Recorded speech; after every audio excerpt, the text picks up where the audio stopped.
কৃষ্ণ, সবাই কেমন আছেন? চলে যাচ্ছি মামা শ্বশুরের বাড়িতে। এসে দেখি মামি শাশুড়ি অনেক রান্নাবান্নার প্রস্তুত করছে, মানে মহাপ্রসাদের প্রস্তুত চলছে।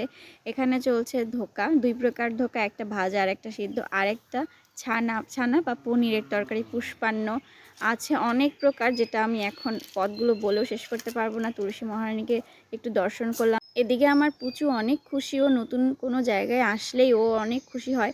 এই যে ওর বাবার কোলে উঠে মানে হাত নাড়াচ্ছে। যাই হোক, এখন যাচ্ছি গোবিন্দকে দর্শন করতে। ভগবানকে দর্শন করুন, ভগবানের কৃপা লাভ করুন।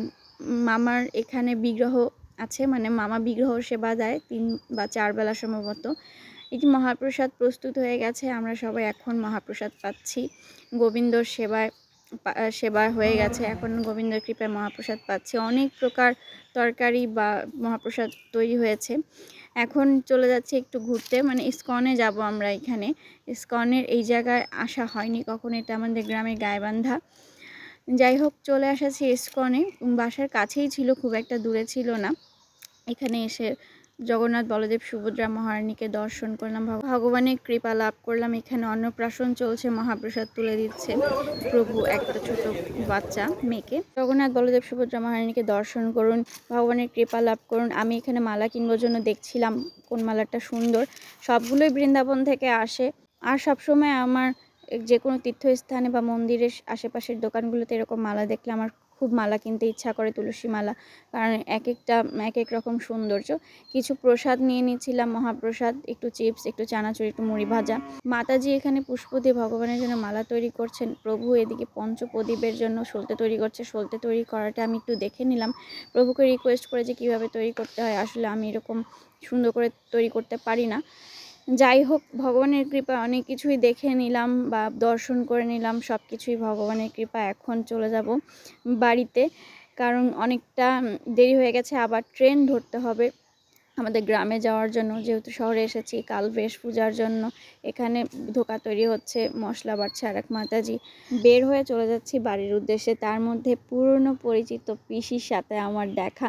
আমি আসলে জানতাম না তার বাসা এখানে মন্দিরে, ইস্কনের সামনে। সে আমাকে দেখেই আসলে জড়িয়ে ধরে বলল, কেমন আছিস, কবে আসছিস।